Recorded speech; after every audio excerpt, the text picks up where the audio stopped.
You ever plan for an event days, weeks in advance, maybe even months? You knew exactly what you're going to wear. You knew exactly what time you had to leave home.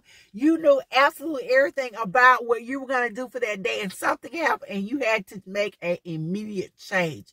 Well, same thing happens to us in life, and not just talking about clothes, but it can happen to us in our Christian journey. Sometimes the Lord calls for us to make a change in our surroundings.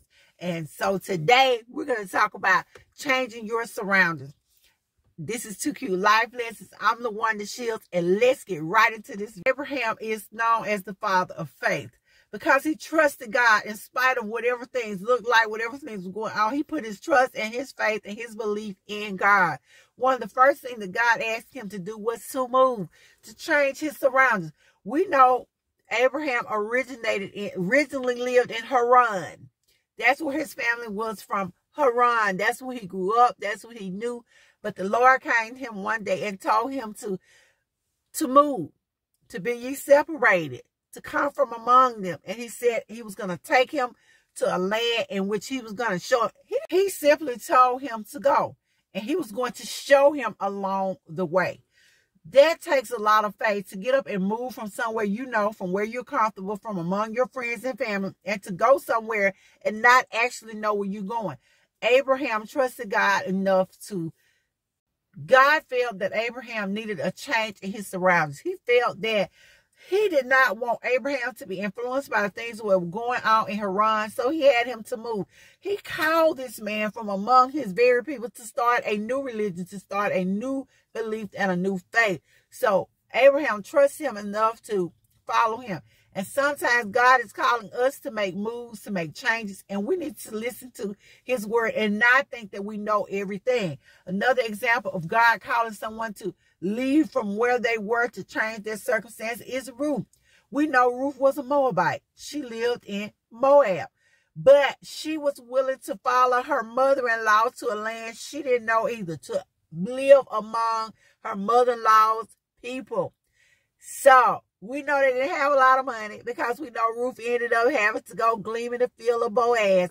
But Ruth was led to leave her people and to follow her mother-in-law to a land that she did not know, to live among people she really did not know, and to take up a religion that she may have known about but wasn't her original religion. She loved her mother-in-law so much, so deep, so hard. She said, where you go, I'll go. Your people will be my people. Where you die, I'll die. That may not be the whole little script, the whole little speech she gave her, but in essence, she was saying, I'm going where you go. I'm going to do what you do. I'm coming from among my own people, and I'm going to live with your people. I want what you have. I want to be a part of what you are a part of. Her bond with her mother-in-law was so close that she was willing to do this. And how many of us can say today that our bond with our mother-in-law is so close that we're willing to leave and forsake everything we know to go live with her and her people? Well, that's exactly what Ruth did. She had enough faith that she followed her mother-in-law off to a land she didn't know.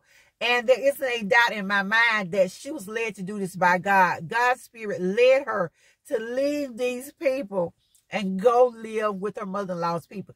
And because she obeyed that leading, those strings that were pulling at her heart, we know she was given a second chance. She got to marry Boaz, and she was placed in a lineage of Jesus Christ. What a wonderful testimony of faith. By being led to leave your circumstances, by being led to leave your surroundings, you get to be a part of one of the greatest miracles on earth. Let's look at some more characters from the Bible who were required to leave from among the people that they grew up with and knew and go somewhere different. Let's look at Moses. Moses, who was actually a Hebrew, was raised in the palace with the Egyptians. He was raised to be a prince of Egypt. So he was raised as a prince of Egypt. So all of his life, he was living among people that weren't really his people. He was led first by his mother and guided by the hand of Jesus into the palace to live with Pharaoh. But then he commits a sin. He kills a man, and he's forced to leave Egypt and go live in the desert of Midian. And we know he stays there for 40 years. It's there that he meets his wife. It's there that he learns to be a shepherd. And he learns about God. He learns about the God of his ancestors. And it's after that training in the desert that he's able to go back to Egypt, face the Egyptians, and lead his people, the people that he was originally born to, out of slavery, out of Egypt. But first, he had to be led away from Egypt. So, in essence, God did lead him away from his birthplace, from what he was familiar with what he knew, and took him to another place altogether so he could be trained and used by God.